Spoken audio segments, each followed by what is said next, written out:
Wait, where's the currency dong? I think that's right. Yeah, I think it's the Philippines. Just double check. Dong? Dong, It's the bro. dongs, yeah. Dong. Currency, dong. Vietnam, I think. Vietnam. There you go. Vietnamese Dong. Yeah. So check this out. Wow. So yeah, exactly. So I'm gonna just tell you now. I'm just gonna say it. Okay. So now I'm just gonna say it.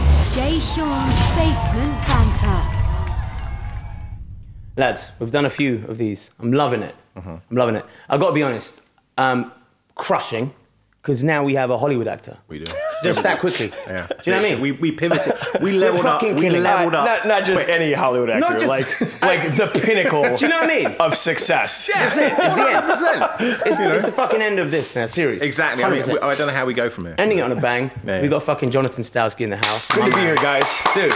I'm sorry Brad Pitt had to cancel, but Yeah. you know, Fuck he's that been guy. a little busy. Bro. So here's what happens. He pulls up outside. Sick car, by the way. Sick car, beautiful. But also towering over me. He's a big boy.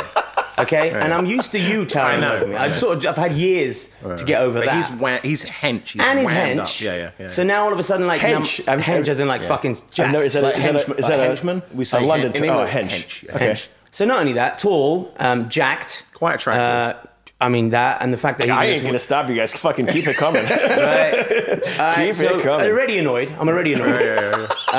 Right. On top of that, then fucking not only a Hollywood actor. But I mean, why it's end there? one of the most successful. I mean, you had the Chernobyl Diaries, Casual. Friday the 13th. Casual. Yeah, I mean, just a podcast, Quick Question himself. Yeah, of course, because he finds time for that. And a magician. I was gonna say magician again as well. and chef. And chef as well. How far did you get on? I won. Guys, I guess I won. I guess what I'm trying to say is I'm the you're shit. welcome. Yo, bro, it's a pleasure to have you. It's been a minute, man. It's been Good a to minute. see you guys, Should we dude. talk about the last time we met on a fucking drunken night on Sunset? Having gonna a say. cigarette out front of the Truckadero. Hell yeah. Acting like we were security guards. Yeah, there's actually, I was going to mention this. Sunset is actually an interesting place to start this conversation because, you know, Sunset's such an iconographic place in terms of, for everyone that wants to come to Hollywood, Sunset Boulevard is it's the- arguably, it's Well, it's the, where you go to. It's you tour the Sunset Strip. Right. exactly. You know, that's- and in terms of, we are all quote unquote immigrants. You're from Chicago, we're from London. Every time he says that, I do feel like he's being slightly racist when he says. I don't know why. The immigrant to me, and then he looks at me immediately. do you know what I mean? It's not like. And now Well, you're look, triggered. if people were going to point the finger at which one were the immigrants, they'd be like, they'd be like that guy for sure. 100%. But like, you know, when you want to come to Hollywood, you think of Sunset Strip, and like we all came here. Like you came in 2009. I'm not quite sure the year you came 2002. here. January 24th, Wow. 2002. But you were also Dude. the griddle. I did. You started as a waiter, and isn't there an anecdote in terms? Didn't you give a Dude, so script? listen to I I'm want going to to hear give it this. this poem. Yeah. So I came to LA. So I was originally a finance major at the University of Illinois. Amazing. And I was like, I came from like a poor family, and I mean, we weren't poor. We were lower middle class. And I was like, I just wanted to make money. I wanted to be rich. Right, okay. And I was like, I got into like the #1 finance school in America, and I was like, this is it. I'm going to be an investment banker, and everything's going to be great. And a year and a half into the program, I wanted to fucking hang myself. Yeah. Wow. I was like, I can't do this for the rest of my life. So I got into theater, and I loved it. And I moved out, like literally, I graduated a semester late because I transferred. I graduated in December of 01, worked construction in Chicago for a winter. Wow. And January 24th, 2002, I bought a one-way ticket to LA and I had $300 to my name. Bought a one-way ticket. I moved out here with a duffel bag and $300, and I was like sleeping on my buddy's futon. Yeah. That's crazy. I mean, like, you hear those stories, right? Crazy, you know- and ready for this? Crazy enough, Go. the guy whose futon I was sleeping on is now Margot Robbie's manager. Boom! Stop. Gabriel Cohen, swear to God, at Management 360. Shout out Gabriel Cohen. Yeah. Yeah, that's Wow, incredible, dude. I mean, dude. yeah, you're right Yeah. in terms of you hear those stories, but it's Yeah, very- and you're like, all right, yeah, really? And then, like, to actually have that, you know, be a true story of, like, you know, 'cause people always say LA is the land of dreams, right? Where dreams are made, but then also littered with fucking people who don't make it. 100%. And I mean, I wrote a song about this shit, right? And it's heavy stuff. Because you come here... It's depressing. It really can be. You know, can you and talk about some of the stuff? Yeah, absolutely. So, you know, when I moved to LA, the one thing I said is that I was like, I'm not moving back home. I made it a point. I was like, that's no option. That's not an option. And, you know, I've had many friends throughout the last 18 years in the acting business and, you know, just in Hollywood in general, come and go. And they move back home. And they're like, I'm done. I'm done. I'm done. And, you know, or people come out and they're like, I'm giving it 2 years if that doesn't happen. And it's like, well, 2 years. I'm like, how can you put an arbitrary time limit on what you want to do for the rest of your life? It's like, if you want to be an architect, you say, well, I'm going to give it 2 fucking years. And then if it doesn't, it's like, no, you want to be an architect, you fucking be an architect. Right. You know, you don't put a time limit on it. Right. Right. That's very true. And, you know, there's a part of me that's like, not depressed, but it's like, I ache for these people, you know, because I see these guys who are now, you know, some are in their 50s and they're still waiting for that break. And, you know, there's a part of me that goes, it's not going to happen. But there's also a part of me that goes, I'd be doing the same fucking thing. Because I said the one thing I'm not going to do is move back home. So these guys are still doing it. They're not putting a time limit on it. And, you know, who knows when that break's going to happen too, you know? What was it for you? What was the moment like? What was your sort of seminal moment when you felt, I've made it? Well, I was waiting tables at the Griddle Cafe, and where's the Griddle? Just for people on Sunset Boulevard. Right. Okay. Come back down to Sunset. Okay. Yeah, amazing. Great pancakes, by the way. Shout out to my friend Jody. So I was waiting tables at the Griddle, and I had to quit. I had to like stop waiting tables because I was like I couldn't audition in the mornings. Like I was just always tied up. And my manager at the time, I was waiting tables in the morning, and I was bartending at night. At this place called 3 Clubs. Shout out to my boy Mark. I love the 3 Clubs. It's great. So I wound up stopped waiting tables at the Griddle so I can have my mornings free to audition and stuff. And I was bartending, and my manager at the time came in and she's like, you got like 1 more month. We got to like dedicate everything to it. How long had it been since your move? So this is like I'm saying about 3 years into it. Jeez. Okay. Yeah. You hadn't landed a role, like a major role. I did, but like I was like, you know, recurring on a show, doing like guest stars and stuff like that. Okay. But like nothing where I could quit my side jobs. Got you. Right. So she's like, you got like 1 month left and then we got to really, you know, give it the full court press. And I was like, okay. And no joke, dude, on like day 30, I booked the lead of a Fox pilot. Jeez. Later that week, I sold my first screenplay that I wrote. And later on, like within that next week, I booked the lead, one of the leads of She's the Man, the film. Yeah. I mean, I was like afraid to leave the house. I was like, I'm going to get fucking struck by lightning. You can't have this much good luck. So, and that was like 2004. And ever since then, I've just been working consistently. Yeah, that's amazing, dude. Can we talk about the process before that, right? So let's say for the average person who's listening and they're like, I want to be an actor. What are the stages? When you were in Chicago, did you try to find an agent in LA first, or did you go, fuck this, I'm moving and then I'm going to try it? So dude, I always tell people, if you want to move to LA and be an actor, move to fucking LA and be an actor. Okay. Like there's no like, I want to move, but I don't know. Dude, I moved out here with $300. Right. And it's like, if I can do it, I'm not the only fucking person who's done it. I know that. So you gotta give up everything for what you want. Like you can't pussyfoot around this town. You can't fucking half-ass it. No. You're gonna get chewed up. Like you gotta go, you know, all in. That's it. You gotta take all your chips and go, I'm moving. Right. You know, so I don't care where you're stationed. If you want to be an actor in LA, pack your shit and move to LA. Yeah. So you move to LA, you try to find, so what's the next stage? You find an agent, a manager, what is it? Dude, so I was fortunate. I applied for internships in LA this summer before I moved out here. Okay. And I got hired for this Linda Obst at Paramount. I was an intern for her. She's a huge producer. Okay. So I wanted to get my feet wet and, you know, kind of feel out the industry as a whole. These are unpaid internships. Unpaid. Yeah. Okay. Because I was in the theater program, we had to do a theater internship to graduate. I petitioned and said I want to do a film internship, and they let me do it. Okay. So I came out here and just kind of learned the layout of Los Angeles. Okay. I learned the difference between an agent and a manager. Okay. I learned what producers do. I learned what a DP does. And I learned all the Hollywood lingo. I learned what the trades were. Like, I never knew what the trades were when I was in college, you know, like the Hollywood Reporter and the Variety, you know? Right. And I had to skim the headlines every day and just really completely immersed myself in the business to learn as much as I could. So are you really doing that stuff you see in films where you're scanning kind of like through newspapers and I think I might be good for that one? I mean, is this pre-internet in terms of like, is this stuff online at this moment? Or? I mean, the internet was there, but it's not like, you know. No, it is how it is now. Yeah. Right, like Ethernet just started, you know? Right. Like, yeah. you know. So you really are scanning kind of like publications for like what open, I mean. So I was interning scanning these publications just like on my own, just like keeping up with Hollywood news, you know? So I can have like an intellectual conversation should I ever be out and about with people and they're like, oh, have you heard about this? I can be like, yes, blah, blah, blah, blah, blah, blah, you know? So, I mean, as far as back to the question about advice and stuff like that, I think immersion is crucial. I think you have to, you know, baptism by fire, man. Like you have to go all in. And I made a post once back when I had Facebook, which I don't anymore because it's trash. Do you know I've never had a Facebook page? It's the worst. Like I don't know how to use it. I tried to make you one once and you're like, no, I'm not using it. I don't know how to use it. Like it's the worst. Yeah. It's the worst. I hate social media. Yeah. We can really go on for hours on that. Just on that. We can go on for fucking hours. I hate it. Old man rants. Old man rants, yeah. So, but I made a post and I was like, they're like, how do I be an actor? I was like, give up everything you have. Right. Move to Los Angeles. Yeah. Take an acting class. Work 3 jobs.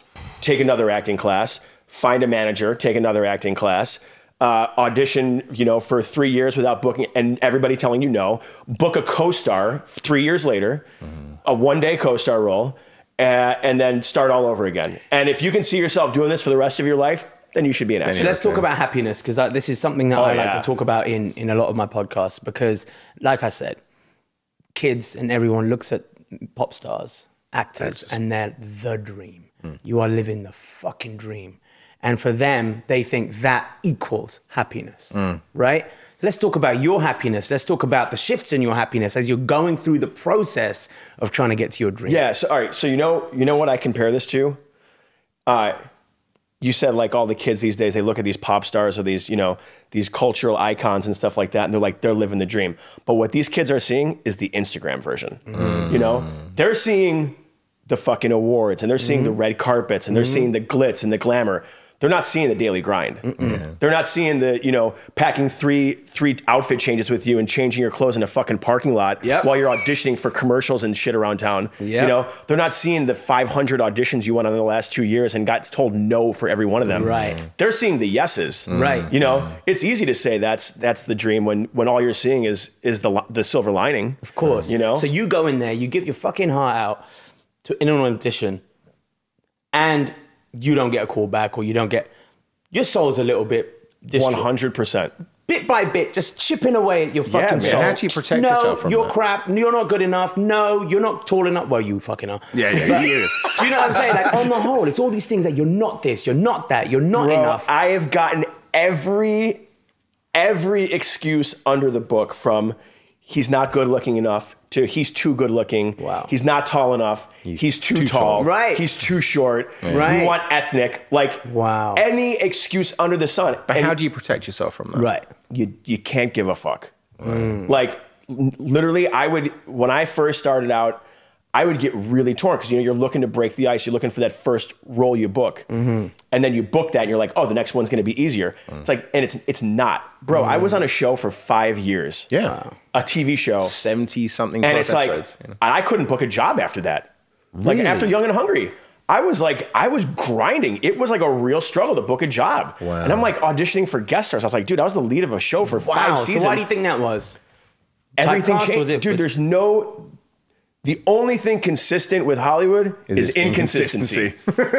That's it. Say that. Yeah. So true. You know, it there are friends I know who have been on a show for 1 season and they're getting offered leads of shows. And there's cases like me where I've been on a show for 5 years and I'm auditioning for guest stars.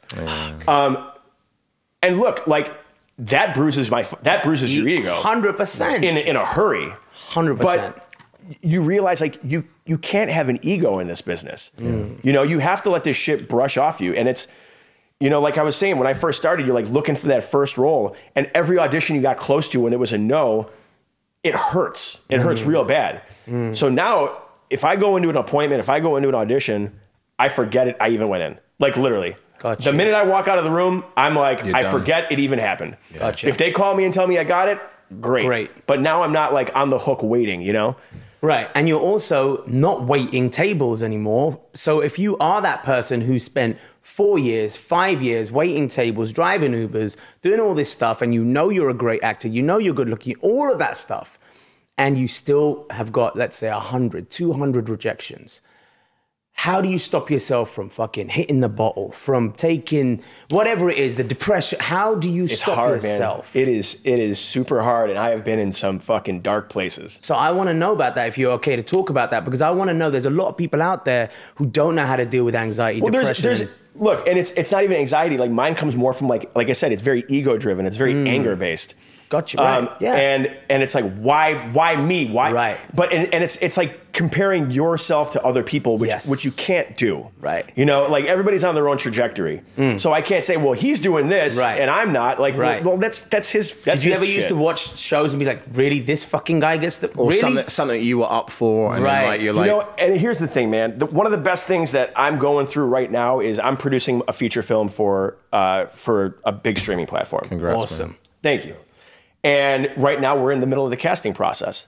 That's crazy that you would say that. What kind of role is this? Well, it's for a 10-year-old. Can you play 10? My agent says I can. Yeah. So, Carry on. So, but you realize, you know, what little things determine how someone gets cast. So now you're on the other side. I'm on the other side. I'm behind the curtain. And it really is like, some of this stuff is just, it's not in the actor's control, man. Yeah.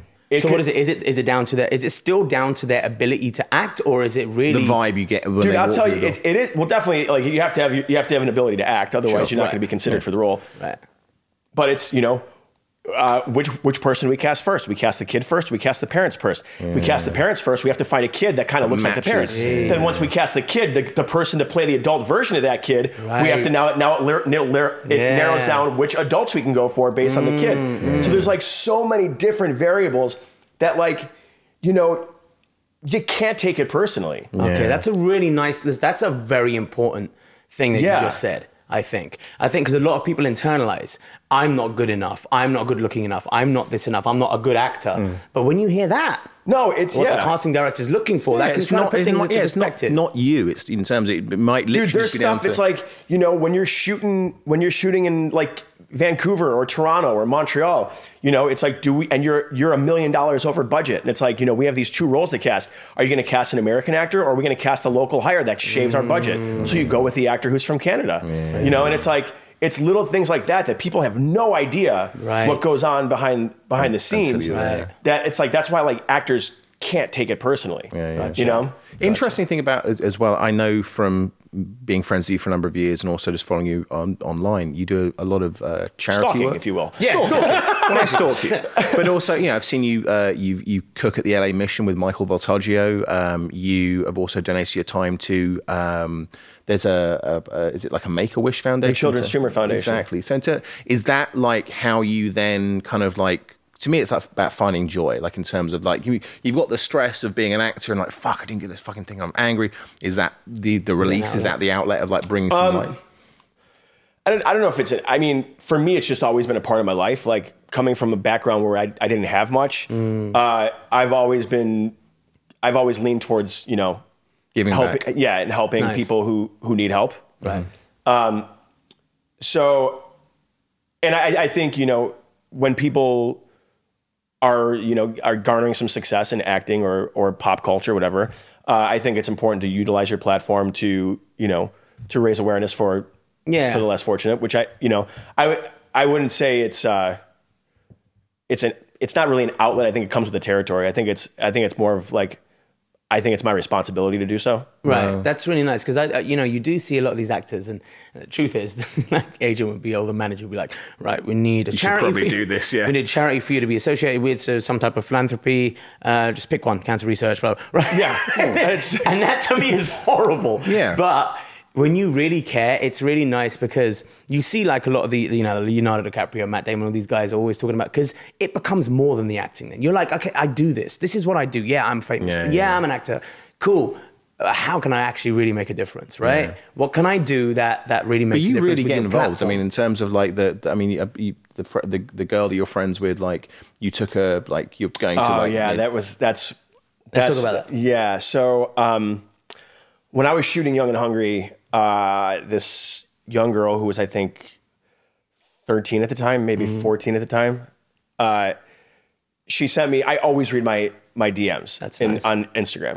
We're going to get to partially because I'm a glutton for punishment. we're definitely going to circle back. You're amazing on Twitter. I am not on Twitter anymore. Oh, you're not? Because, okay, because I was a little too amazing. Okay,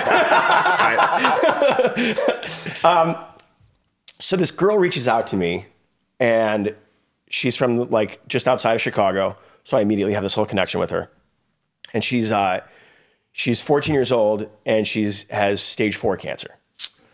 And she said, I just want to let you know, what Young and Hungry means to me, and how for 30 minutes out of my day, it makes me forget about everything I have. That's crazy. And she said her Make-A-Wish thing was to come to a taping for Young and Hungry. And she said, she's like, I want to come out there. I forget what month it was, but she's like, I want to come out there for this taping. And I checked the schedule, and we were done by then. We weren't shooting. So I sent her a video back. Her name was Megan Bug. Shout out to Megan Bug. Yeah. So I sent her a video back, and I was like, Megan, thank you so much for the message. You have no idea what that message means to me and the rest of the cast.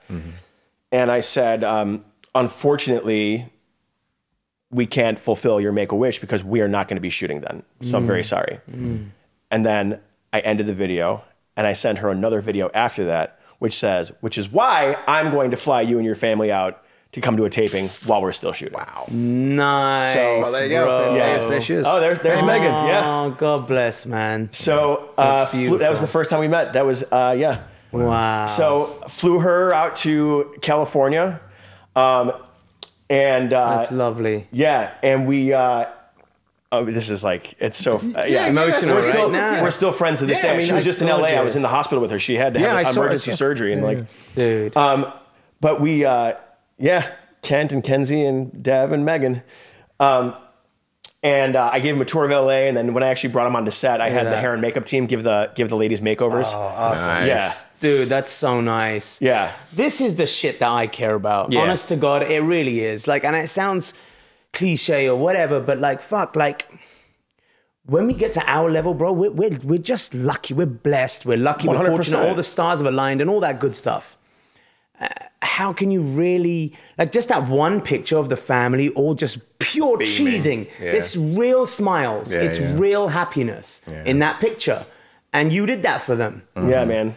And that's honestly, that's beautiful. That's the most important thing, I think, because that's it. They're going to go home and they're going to be like, you've made their year, their life, whatever it is. We're still super tight to this day. Yeah. And, here's like, I think it's things like this and, like, I have a real problem with Ricky Gervais. Oh, okay. Tell me, please. We love him. Please, I don't like him. Right. Okay, tell I me think why. his shtick is fucking played out. It's like... Okay, tell me. And like, he said something that really offended me when he was like hosting the Golden Globes. He's like, no one gives a fuck what you say. Come up here, get your little award, fucking off you go. And fuck off. Right. And like, literally, I wanted someone to go up there and go, speaking about, not caring what people say, like, give it up for our host, Ricky Gervais. Like, shit that doesn't matter. It's like, dude, these actors are doing shit like this every fucking day. These actors and celebrities, singers, whatever, are utilizing their platforms to change the world in a positive way. Yeah. They deserve the moment to talk about what the fuck they want to talk about. Right. Yeah. Whatever that topic Whatever is. that may be. Yeah. It was funny, right? Because when Joaquin Phoenix won the award, we all knew he wasn't going to say, I want to thank my agent. No. We all were waiting for the speech. We wanted to hear what this guy, who is clearly such a humanitarian philanthropist. big soul, and the fact that he's an incredible actor, that's a given. Everybody knows that. Right. When you're an actor, it's different, I'm assuming, to how it is to be a singer. And I've always said this to my friends. Wherever I go, I'm just Jay Sean. I'm one person. I don't play different roles. Right. So when somebody sees me on the street, that's Jay Sean. That's the one guy. And I'm kind of the same all the time. Actors are so used to playing different people. Yeah. That ultimately, sometimes people don't even know who that person is. Their own identity, their true identity gets lost in the mix. And fans don't know who you really are. Classic example, the guy from the lead role of You, I forget his name, the actor. Yeah. On the show, he's one way. Majority of people have only seen him in that role. Went to his Instagram. This dude is completely different. Yeah, an activist. Pretty heavy, talks about a lot, serious stuff. And I was like, look at that. We know nothing about this guy. All we see is that guy from the TV. So, well, you're right. When you do get that chance. And not only that, dude, it's like, if I win an award, knock on wood, When? one day, and I get up there, does anybody in fucking Middle America, if I went up there and go, I want to thank industry, APA, Hanson Jacobson, and David Weiss and Associates, they're like, no one what the fuck shit. is that? Like, they don't give a shit. They have no idea what fucking APA is, or UTA, or CAA, or William Morris. 100%. I agree with you. They don't know what that shit is. Yeah. So why not use it for a moment to speak to a It's your global platform. stage? I think you should be able to use it for whatever the hell you want, man. I agree with you, bro. And especially if it's something you care about, like, Yeah. it's your moment, man. Yes. Whatever your driving force was that helped you win that award, whether it's doing shit like that, like I did for Megan, or being an environmentalist, like, utilize that time to talk about what got you there. Utilize what those motivating forces are behind you. Well, we only had today. We had the president criticizing Parasite, and he was like, how come this foreign film won the best picture? Can't we have Gone with the Wind back? I'm just like, I mean, did he really say that? Dude, for fuck's sake. Seriously, pull up. It's a rally. Wait, it's. I'm really hoping your hat doesn't, on the other side, doesn't say make Budweiser. That would have been a twist. Case in point. Actually, a Trump Parasite. Oh, man. But actually, anyway, Jonathan isn't on social media because, I've seen you, as you listen to your podcast, so you have a podcast, Quick Question, with Travis, your good friend Travis. I remember one particular episode where he was lauding you for, like, you're a little too good on Twitter, like in terms of the burns and the takedowns. Look, I believe in, if I meet you on the street, I am an empath, and I will completely reflect the energy that you give me, and if you are starstruck when you see me, I will be just as flattered to, I mirror energy. It's nice. And I've always done that my entire life. And when someone's snarky to me, I am very snarky back. Okay. If someone tries to bully me, I will fucking squash you. Like, I am just, that is how I've been my entire life. And I had to pump the brakes because I found myself on Twitter and Facebook, like, engaging with these people who should never be allowed to have any of my time. Right, 100%. A lot of egg avatars. Yes, and it's just like, why am I wasting my energy on you? And it's toxic. Yes. Agreed. Yeah, and I had to stop because. And especially in this day and age, there's such this revenge and punishment culture where it's like one thing you say can cost you a job now, and it's like, I'm just like, I am just over this shit. Well, meanwhile, this guy can say it. So pull this up. So play it. The winner is a movie from South Korea. What the hell was that about? Oh my God! Are you kidding? Problems with South Korea with trade. The problem is they give them the best movie of the year. Was it good? I don't know. Oh my God! I'm looking for like, let's get Gone with the Wind. Can we get like Gone with the Wind back, please? It's insane. I just can't. I know I'm going to kill you. I can't. But wait, like, the funny thing is, fucking can't. You were on a show with William Shatner, Shit My Dad Says, which came from a Twitter feed was started called Shit My Dad Says, and that became the subtext or the creation, the genesis. I mean, like, literally, isn't this guy analogous to that? Isn't this the insane but here's the thing. He's not in trouble with the nuclear codes. Yeah, but fucking William Shatner's not the president. Yeah, exactly. He's not the fucking leader of the free world. Yeah. And Justin Halpern, who created this stuff, is a stand-up comic and a writer. So he's telling stuff about his family and funny stuff his dad says, not a guy who's who has his finger on the nuclear fucking nuclear codes. So John, I had this thing that I'm actually working on, to be honest, at the moment. I have a big issue with, you touched on it earlier, one thing we say, one tweet, 10 years ago, one fucking thing, one line from this podcast, maybe. Career cancelled. Right? It's gotten ridiculous. It's out of control. It's out of control. Everybody is so sensitive to everything. And we have to self-censor in real time. a majority of the time if you are someone of some type of profile. Sure. And I want to know how you as an actor, you as a person in Hollywood, you as a celebrity, a person, what do you think? Where is it heading? How do we change this? Yeah, do we it's an overcorrection. Man, do we pander to everyone, or do we just take a stance? I have to be completely honest. I think there is a big, very distinct line between truth and ignorance. Right. You know, everyone's like, "Oh, I like Trump because he speaks the truth." Well, no, he's just ignorant. Right. You know, and I believe with social media, I don't believe that humans and this, I mean, you guys, I don't know how this is going to be taken to our friends at home. I don't think civilization was ever meant to be this interconnected. Yeah. I don't think we have the emotional capacity to handle being this close to the world. We cannot. A good point. We are not meant to have this much access to everyone's else. Opinions. Yes, we're not meant to have that. So right, man. Yeah, I don't think I've never heard man. it put that before. That's actually a really good point. I mean it. I thought about this, and That's so true. I think humans are incredibly fallible. And, of course we are. And humans make mistakes, man. Yeah. And I think, you know, one of the redeeming quality about humans is that humans learn. And humans, you know, they know how to make amends for when they make a mistake. But that said, I think, you know, there's so many people out there who hide behind this cloak of anonymity online. Yeah. And they just feel they can say whatever they want to say with no repercussion. Whereas we, because we have that little blue check, have to self-center. And even more so. Yeah, imagine. Yeah, You that know? must come with a weight of like. I think the trolling culture is disgusting. I think it's nauseating. I think that there are so many people who find joy in just sitting around and trying to trigger other people and trying to push buttons. Right. It's like I don't want to be a part of that anymore. Yeah, man. You know, and you know, I had such a I spewed so much vitriol when it was thrown at me. I spewed so much back. And I was like, this isn't the guy I want to be. Yeah, man. You know, it's like, so Yeah. I started reading this great book called The Daily Stoic, Okay.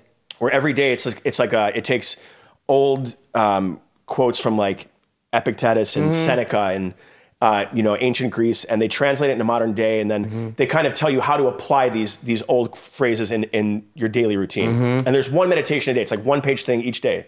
There you go. Yeah, I follow a Instagram page with this, and it gives me a lesson every morning, and I read it, and I'm like, yeah. So the book is different. The book will give you like a full page of how you can do things. That's amazing. And what I've learned to do now is, and this is in my daily life with my fiance. Right. This is in my life with my family, with my friends. Right. I've learned two big things. Right. One, you are not going to change someone else. No matter how hard you try, you're not going to do it. Arguing online, you're not going to change my mind. I am not going to change your mind. Now, I think you can change people's perception of you. I think you can change people's perception of other things. But as far as changing that person's like belief system, I don't think you're going to. It's pretty, yeah. You know, people are people, and they're not going to change. Right, right. So it's about taking a moment and realizing like what other people do is none of your concern, really. Yeah, man. You know, be passionate about stuff, but like, Yeah. you know, if someone's driving down the street and they flick their cigarette out the window, that used to set me off. Right. And I was like, you know what? Right. They're on their own journey now. Like, if I was a cop, that'd be my business. I was like, I'm on my way to a fucking meeting. Dude. I was like, I'm not going to let this guy flicking his cigarette out his window ruin my day. So true. You know? I have a funny story. Listen to this. Listen to this shit. So, we were just talking about fishing. You know, before we started this podcast, I love fishing. So, my dad passed away a year ago, and he and I used to fish. That was our thing. So ever since then, I go fishing all the time. And that's kind of like my time with my dad. That's lovely. You know? Yeah. I take his t-shirt with me in my backpack, and that's nice, my thing man. with my dad. That's beautiful. So I go to Echo Park Lake right here in Echo Park, and you know, there. yeah. So I'm walking around fishing, and it's a gorgeous day, and it's like, it was just so serene. And this kid, I mean, he had to be like 22, like a heavier hipster, like Mexican hipster guy, Right. walking this giant Akita. Okay. The dog walks up and like takes a human-sized shit right next to me. Like I'm like a homeless shit. Like right fucking next to me. So, and then the kid walks away, and I go, right. And at that point, I'm like, fuck no. I was like, Daily Stoic is one thing. I was like, this shit is not. Now you're in my fucking personal space. Right? So I was like, dude, yo, you gonna clean this up? And he's like, nah, man, I ain't got a bag. I go, why don't you go find a bag? Right. He goes, you got one? I go, am I walking a fucking dog? Right. And I go, dude, and I go, that's not cool, man. Just go have a good day. Like, try to clean up after your dog. He's like, you know what? Fuck you, man. Fishing's not cool. And I'm like, I'm like, your dog just shit on my boot. Yeah. It's illegal not to clean up after your dog. Yeah. And you're gonna spin this on me. You signal me about killing fishing. fish. I wanted to, and that's just like, that just goes to show you the state of people today. You're where like, okay, man, fishing's not cool. Jay, I'm not even kidding. He looks at me and goes, stop gentrifying Echo Park. I go, come on. I go, you need to fucking look up the word gentrification. I was like, I love how you preface this with hipster, because now it just makes literally. sense. It all Stop gentrifying Echo Park. People. I'm like, Okay. I don't. The process of renovating or improving a house to middle class taste. Yeah. The process of making a person to be more refined or polite. Which I would say there's nothing more refined than a day of fishing. Your dog shits on my boot, and I need to stop gentrifying Echo Park. Yeah. Dude, you know what? Ruined my whole day. I got back in my car and went home, but yeah. Oh, that's terrible. I learned to deal with how to not get affected with random people's shit. And that's that. I realized if at the back of your head you realize that most people are a little bit stupid sometimes. Yeah. And are going to say dumb shit, have own issues going on in their life. There. Right? And when I say stupid, I mean they're not thinking before they say shit. Not everybody's going, let me carefully think about this before I let it out my mouth. Reactive. It's okay. And wait, so these are, exactly. And these are strangers. Friends might be like, actually, you know what? I'm not going to say that. I fucking like Todd. Let me see. I don't want to ruin my relationship with him. Boom, boom. A stranger is never going to think. So, bro, why am I going to internalize that? Why am I going to let this person who I'm never going to see again in my entire life ruin my vibe, my day, my energy? It's got nothing to do with me. No. You know, at all. The guy who got me this book for my 40th birthday, his name is Reggie Brown. Shout out to my boy, Reggie. So Reggie gave me this book, and I like packed my shit up, and I was so angry at this guy, and it ruined my day fishing. And I get in my car, and I call Reggie, and I was like, Reggie, you need to talk me off a cliff, because I'm ready to go back there and like beat the shit out of this guy. And he's like, don't, man. He's like, you did your thing. He's like, you mentioned it. He's like, you said was your piece. He's like, you did the right thing about walking away. Right. And he goes, and I guarantee you, he goes, that kid's gonna bring bags with him next time. Right. He's like, he goes, you might not think you changed, and he goes, you might still see it as injustice, right? Because he like just walks away scot-free without having to clean up his dog shit. Yeah. But he's probably gonna like the next time his dog takes a shit, he's probably gonna remember the conversation. Yeah, the guy in the back of your 100%. brain. Sure. And if not, we'll just dash him into the water. As I told you the other day, we went to this house party in the hills. And Adam, being the polite gent that he is, Oh, God. a girl had dropped her phone outside. She's drunk. She's It was stumbling like bouncing down the steps. And Adam goes, I mean, he's a tall, clumsy idiot. So he True story. As he tried to grab her phone, he pushes her accidentally because and it's 3 in the morning, and we're all had a couple of drinks. So she, I guess, is kind of like thrown off, right? So she's kind of like falling over a little bit. And she literally says, what did she say to you? She turned around, she told me, watch where I'm fucking going. And then after I apologized, she said, next time you should walk into fucking traffic. Right. Wonderful. Meanwhile, he was kidding me. Yeah. So he's trying to do a good thing. help her. Trying to help her. Just trying to pick up your phone. He, for the life of him, could not let this go. And like a day of just pure like... Yo, that would have set me off. Yeah. So we're sitting in the car. Look, we both had drinks. And that exacerbates shit. Of course. And I was in the car and I was like, bro, relax. You're never going to see this girl again at all. You know you did the right thing. You tried to pick up her phone. Don't take that you did a good thing. Yeah. Don't let what she said take that away. You did a good thing. 3, she's drunk. Number 4, how is any of this helping the situation? You're angry. You're so crazy right now. Yeah. Are you actually in this moment having a good time? No. And he's like, no. I said, could we still be having a good time If we weren't dealing with this, No, you're right. And I said, right. It and is I said, hard that's to- it. Just like Man, it's an injustice drives me nuts. Exactly. It burns. Yeah. It burns my stomach and my chest, and I feel think like it feels like acid coursing through my veins. I remember there was one time I was at Earth Bar, and on Santa Monica, and I'm walking in there, and there's this like typical fucking Hollywood guy who walks right in with his dog. There's a big sign on the door: "No dogs, please leave them outside." So I'm just like, and he's just on his fucking phone, with his dog. And I walk by him, I go, dude, there's a sign right there, no dogs inside. He goes, thanks, you fucking douche.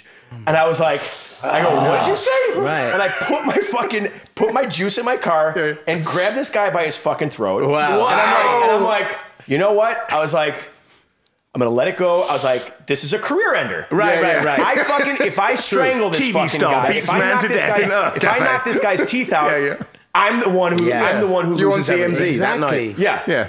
And it's like that's the injustice where it's like there's just this fucking entitlement in LA. Yeah, I think man. they can get away talking to people Dude, like it's this. not just in LA. I'm from the it's south side. I'm repercussions from the south side everywhere. of Chicago. You get if dealt that with. shit happened, you you get get- fucking smacked. Yeah, Right. exactly. You know, Right. you get knocked around. But what you said, that's actually really interesting in terms of that blue tick or just being in the public eye. Like, you have to watch out for that shit in terms of, so was it a conscious decision to pull yourself away? I mean, it must have been. 100%. Right. If I was waiting tables at the griddle, I would have been in a fight. Yeah. You know? Yeah, if it didn't matter, you just If it be like, did- fuck you. You know? No, and that's like, it just, I just think the lack of respect with kids these days. No, dude. It's Get off my lawn. But it's true, right? Like I have these people who like I have idiots who hit me up all the time on Twitter and say dumb shit all the time. And I'm like, if I did want to react, I could and I would. And I know I'm witty. I could easily have those kind of put downs. And I was like, again, like you said, I'm not going to let them steal my peace, right? Because for every one person who says, if I'm not replying to every person who says a nice thing, then I sure shouldn't be replying to every single person who says a bad thing, right? Yeah. Right? That's a great, So I'm like, fuck it. Like, bro, like there are some that I've really, and I've gone in and like it's been hilarious. But And I do enjoy those ones. I read this I've thing. had some ones that I'm pretty proud of. I saw this thing that Will Smith said once, and it really made sense. And it was so simple. And he said, "Look, not everyone deserves to be around you. Now, whether that means have That's a piece, great. right? Whether that means have a piece of you steal your day, steal your peace, or even a person in your clique, be mindful of who's around you, right? Because not everyone deserves a piece of you." And that really made some sense to me. And I think in this industry that we're in, where we have to deal with I have friends all the time. They're like, bro, how do you put up with that shit, man? It's tough, man. And you know, I've had people, it's like, why are you so mean to people? I go, I'm not being mean to people. I go, but how do I know who's a troll and who's not a troll? Yeah. Right. I go, I should have to just like sit there and fucking take shit being slung at me and not, you know? Right. And there was this one time, this one guy, I used to be very politically active on Twitter, which is, you know, I pumped the brakes on that. And this one guy was like, he posted this photo of me and he's like, you're a fucking nerd. He's like, how skinny are you? He's like, how big? Why is that annoying you so much? But I replied back to him. I go, I'm 6'1", 190, just a little smaller than your nose. and Melissa just comes like from the bedroom. She's like, babe, what the fuck? But it's I was like, But there is a joy to that. Actually, I would say one of my favorite things is following James Blunt has a incredible Twitter feed of his comebacks with. So scroll down. There's a couple of good ones in terms of, you know. James Blunt just has an annoying. oh, and no mortgage. That's amazing. Amazing, right? His Twitter feed is one of my favorites in terms of just like, you know, I just had to listen to your beautiful James Blunt in the office bathroom, and I feel like someone is fucking with me, silent with. You know, but Why I mean, is James Blunt still going? Viagra and coffee mostly. That's amazing. It is great. But there is a joy to that. But again, I'm the same way in terms of the number of times I'm online. Yeah, it's great. Looks like James Blunt looks like my left testicle. Then you need to see a doctor. It is brilliant. It's great. But I mean, like there is a joy, that a momentary fleeting joy to besting someone. And again, like say for instance that scenario with the girl walking down the steps. God, I wish I had some perfect witty retort. at the moment, but again, it would probably be wasted on her. Yeah. You know. Here's what I've come to think is like, people say this shit because it's out of envy. Right. It's like these people are trying to say something witty so they get the attention that you're getting that they lack in their life. Sure. You know? And you know what is evidence of that? When they at you. Because if they weren't at James Blunt looks like my left testicle, they want your attention. Yeah, they physically want if you they to- just tweeted without the at, Yeah. Goes into the ether. Yep. but they want you to see it, which is why I don't give them that. So, because if they, what the fuck is at JaySean doing? Is he still doing music? Oh, the I feel favourite like one, going, is he if alive? you atted me, you could just look at my fucking timeline. Yeah. Google me. Yeah. Right, and see what I'm Bitch. doing. You clearly want me to respond to you. I'm not gonna give you that, bro. Yeah. Instead, you're gonna be sitting there looking at it, see if you got a reply. Fuck. Yeah. You didn't reply to me. Actually, circling back to something you said, like in terms of like, you know, is there a need for like a social media cleansing? Like in terms of like everything moves in cycles. Like in terms, I remember we were talking about this a couple of days ago. In terms, I had to force him to get on Twitter initially. He was like, who the fuck cares about 140 characters of what I had for? What am I going to write? I was like, I don't know, dude. We're signing up for this service. It's going to be let's just get it, just in case, right? And of course, it becomes this cultural phenomenon. Same as Instagram, etc. But, you know, you're a celebrity. You've pulled yourself back from that. And other people, I was listening to Will Ferrell on Hot Ones, one of my favorite shows yesterday, and he has no social media purely for that reason. He's like, I was on Twitter for 4 days, and all I did was just get yelled at by people. So is there I mean, obviously, we're also in this world we were saying in terms of you did the hard way of coming here, like $300 in your pocket, you waited tables, and you made it. Now you get kids who are Vine stars and they get scouted from the internet. Yeah. Like, does there need to be, in the same way we're having the overcorrection now in terms of this politically correct culture, is there a time where people go, you know, I got to get off online? It's, like I'm off. Like I am off. And It's just you know, your it's IG, so funny really, because, like, isn't it? You know, every once in a while I'll kind of throw like, you know, something like sexy out, I'll post on my Instagram and shit like that. But other than that, I'm just like, you know, I'm just gonna post what I. I mean, there you go. Brilliant. Nothing sexier than Brilliant. that. There was one when I was like, there's one of me. There's a photo of me topless Right. on my Instagram, and it was originally I was like, I had like a great workout at the gym. I was like losing weight, so I sent this photo to Melissa, and you'll see it. You'll know it when you see it. Oh, really? So I sent this photo to Melissa, and I go, and she goes, "You need to post this on your Instagram." And I was like, "No," and she's like, "If you don't, I'll tell you a funny." So see that guy right there in the middle of the video? He's he had T-shirts made with my Instagram post on it. Oh, there you go. That's cool. That's cool. Watch this. Hey, Ricky, what did you buy everybody this year? I got everybody these shirts and one. Yeah, bro. Watch this. Nice. Wow, that's awesome. That is awesome. Hey, this So is that you who said I want one? So this is this the gentleman's gentleman's dinner, dinner? Wait, go. Here. So every so often I'll do a post like that, but I was like, you know what? I'm just gonna post what I like. So now I Right. post pictures of me grilling steaks, Yeah. Right. and Right. me with my friends, and me, you know, fishing, and I am hemorrhaging followers. Really? People are Hemorrhaging, and I'm like, I don't fucking care. Yeah. The people who want to follow me will Right. follow me. Right. I think it's a necessary evil, though. Social media, it's like you know, I have 170,000 some- followers. This is what I was gonna You say, have to, you have to use it to promote. Right. So check this. So going off of what you both said, Will Smith didn't need an Instagram. But Or guess YouTube page, what? yeah. He's more relevant now than he ever fucking was because he got on Instagram. Now, I'm not saying you need to, but we are unfortunately in this time where you can go, nah, I don't want to do it.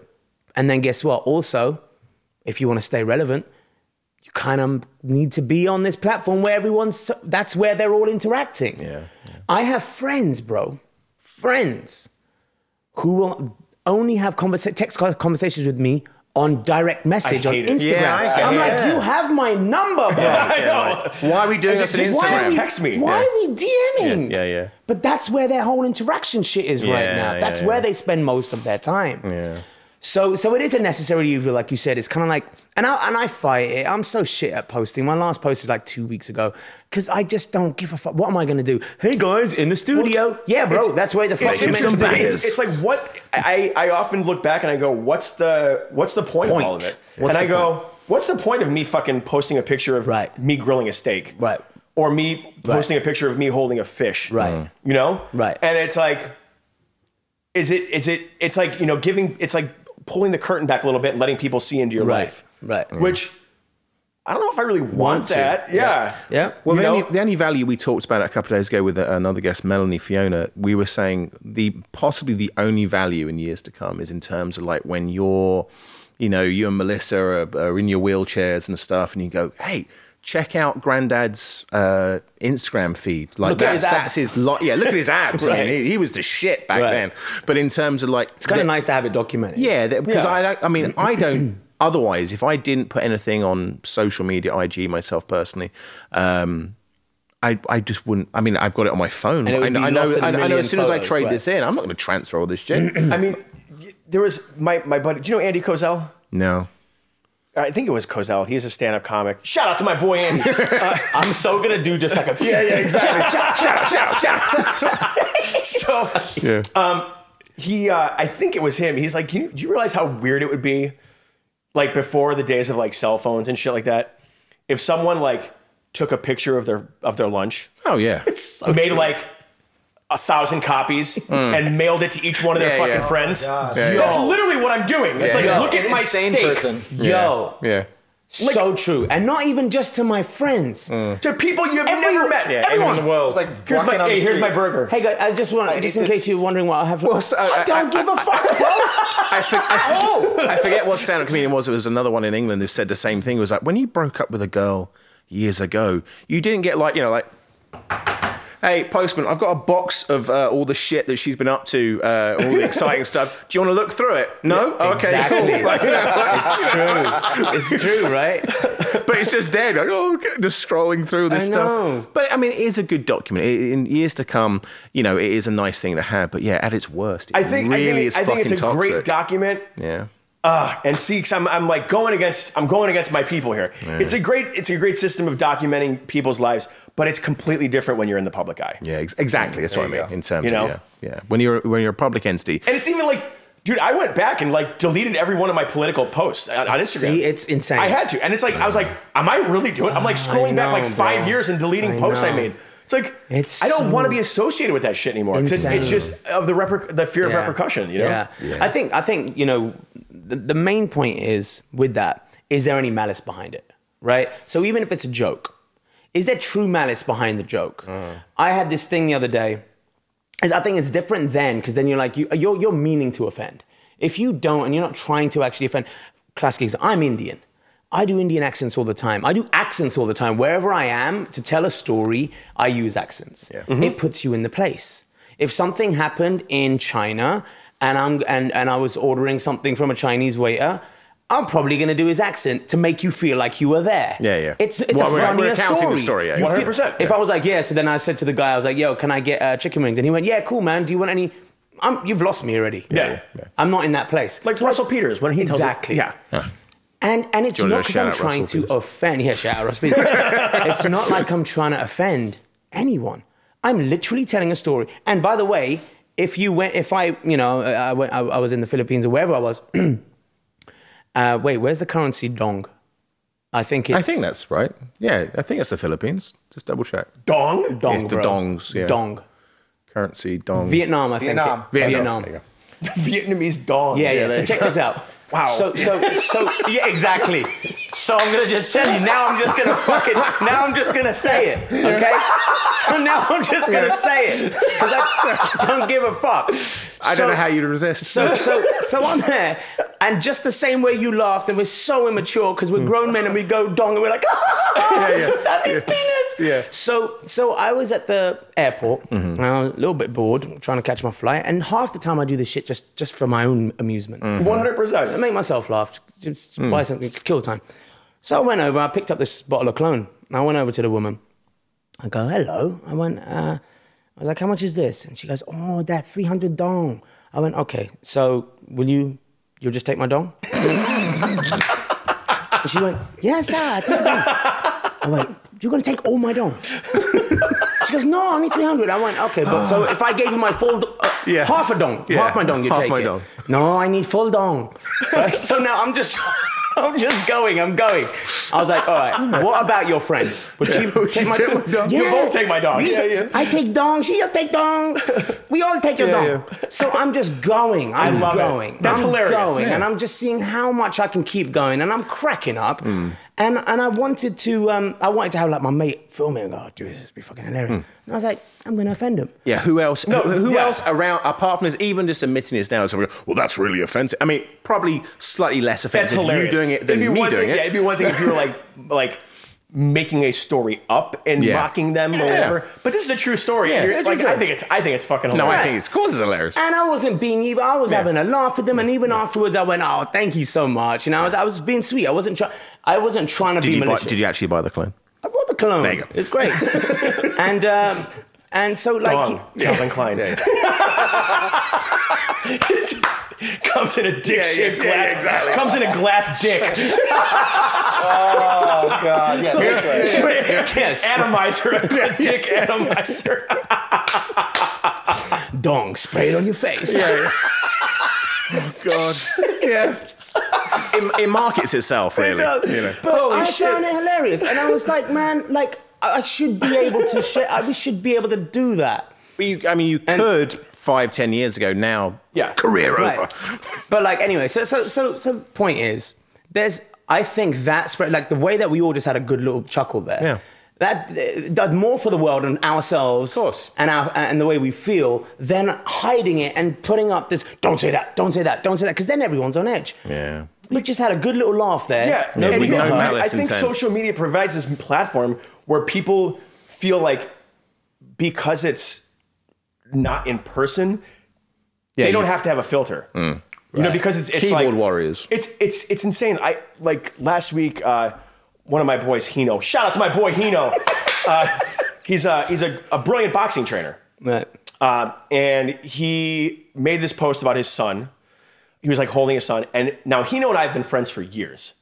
Not everybody knows that. And his son is huge. He's like 3 years old, and he is a man-child. He is a big, beautiful, like Nigerian fucking like warrior. Right. And he's 3. Right. The man, the myth, the savage. Wow. Yeah, that's Hino. He trains like Kevin Hart. Oh, wow. Okay, I've seen this guy. Okay. Yeah. So I posted Hino posted a picture of him and his son. Right. And I said, dude, I go, what are you feeding that fucking kid? Like, he looks like he's 9. Right. And I gave him like the 3 muscle emojis. Right. And this one person after that, she's like, shut the fuck up. Like, if you don't have anything nice to say, why would you say that? Like, be rude. And then Hino, serious? And then Hino was like, he goes, you keep talking to my boy, you better watch. He goes, you have to catch me in the street. You talk about my boy like that. It's like, she just felt the need to like step into this, protect. It's like, dude, him and I have been friends for years. Yeah. And you're going to like, sorry, anonymous woman. What is that? What is that? Why do that? Why do they as do you were this? saying, I think people, we don't need to be as connected as we are, but we are, and therefore people just we don't have the mental and emotional capacity to be this. Or the empathy, the empathy. We don't have that. Yep, dude, that is like one of the most like perfectly well thought sentiments that puts it all into perspective. Yeah, I love that. That's going to be a soundbite. Hey, that's beautiful. What do we love? Aliens. There's a reason. Yeah. There is me and him are huge alien conspiracy theorists. He'll send me stuff. I'll shoot it down. Then I'll be like, what about this? This looks pretty cool. Love it. Yeah. You know. But there is a reason. Like, I am convinced there are extraterrestrials. Right. Somewhere. Convinced. Me too. The world, Earth, cannot handle that knowledge. No, it would cause we are not ready. We do not have the capacity to handle that being true. Well, if we can't handle the internet, we definitely can't handle in terms of the idea of extraterrestrials. Yeah. And it's just like there are certain things that we're just like we're not ready for. Yeah. And I think the internet is a great idea, but fucking social media, man, I don't think, as a humanity is. Yeah, we definitely too many variables. Got to dial it back in some way, shape, or form. There's got to be some kind of like. I think people are doing it to themselves. I have a friend who just literally, she came off social media. She put a little post, and she said, I just honestly can't take this anymore. I'm done. She said, I can't take the DMs. I can't take the messages from people I don't know, the rude words. She goes, my state of mind and my happiness and my mental health is more important than a few pictures. And I was like, you know what? Good for you. Yeah, I agree 100%. Good for you. You know, it's terrible. If people can use it to a good cause, brilliant. But if you're living off that, like I have a 3-year-old daughter. No, three. I have a 6-year-old daughter. And I was thinking of Cameron. I have a 6-year-old daughter, and she's fully aware of social media and all this stuff. A lot of the time, I'll post, because she's fucking hilarious, and I post a lot of these things, her funny videos up online, because I know they make me laugh a lot, and they make my friends laugh, and I'm like, if I can make a couple of strangers laugh, 100%. It's probably a nice thing to do, right? Spread some joy. What's really interesting is she knows that Instagram is a platform where everybody's going to see her. And yeah, I mean, look, can I just play that one? Yeah, that's one of my favorite videos of all time. I mean, I'm cracking up. Before you play this, she's been sitting there for 10 minutes doing this very thing that she's doing, and she had our entire family laughing. She was bored and decided to fake laugh to see if we would catch on. And literally, laughing is contagious, so play it.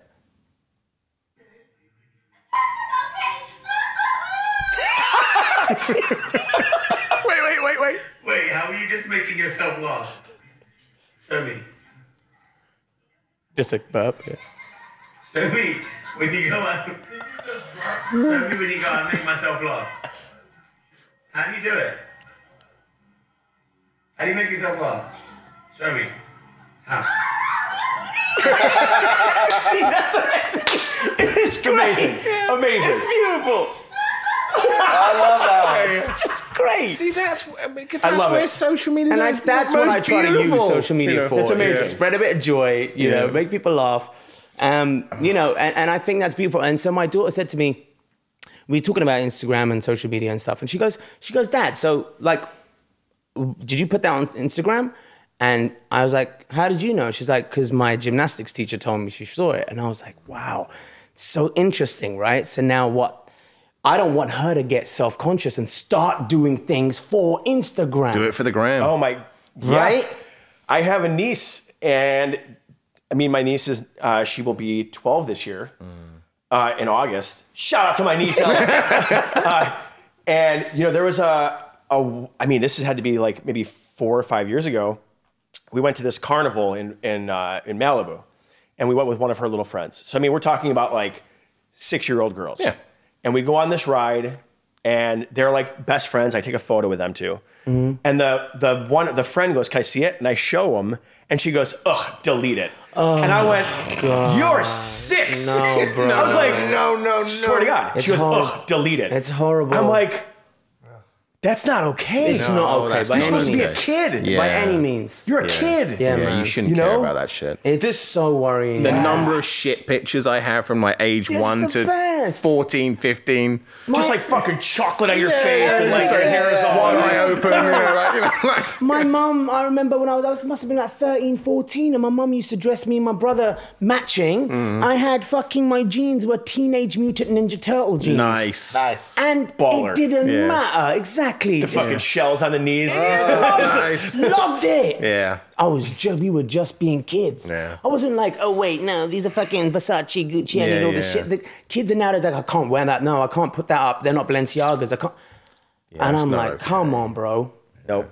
You know what I'm saying? Feels like, again, I keep on coming back to the thing. It feels like we need an overcorrection in that department, or we need some platform that. I mean, I know Instagram are wanting to remove likes. I think it needs to remove comments as well. All right, guys, you ready for it? Ready for the moment of the day? Go on. Or are we just fucking old now?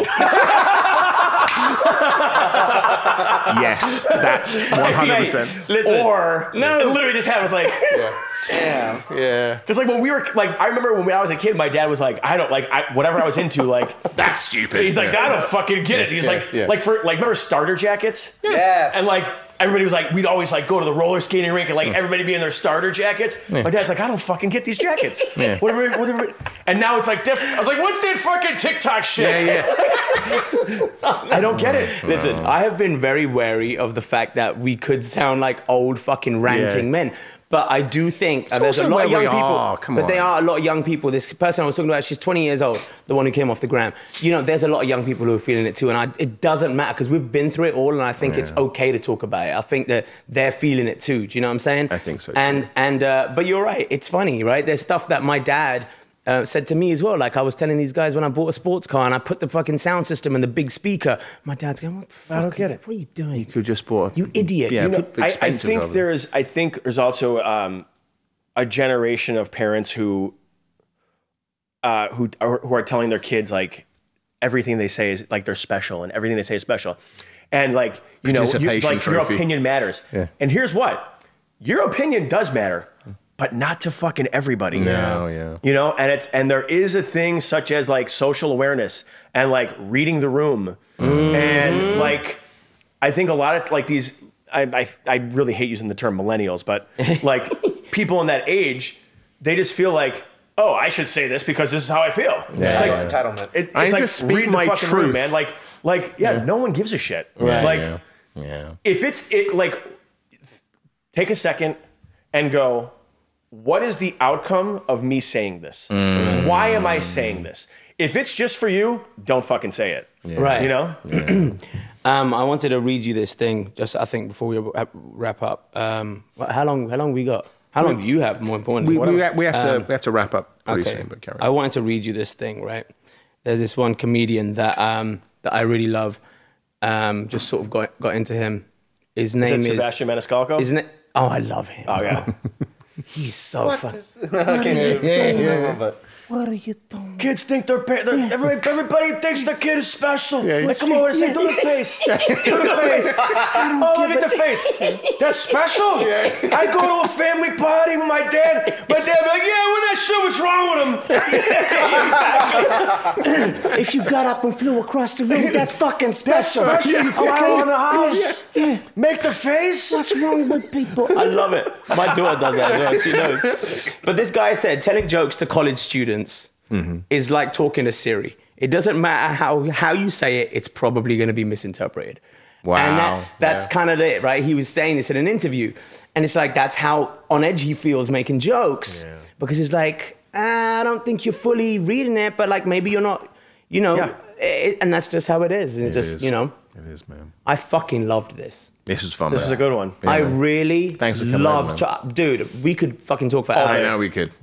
Honestly, I absolutely love this. We got to do a part Come two. back again. Yeah, 100%, dude. Yeah. Thank you so much. It's been like my Shout favorite out to my boy Jay Sean. Shout out to Adam Wood. And Todd. Shout out to Todd. It's been amazing, bro. Yeah, Thank bro. you It's so good much, to see you man. guys. Thanks for having me on. Fuck yeah, bro. Thanks, Thank you man. so much. Another one. Peace. Peace.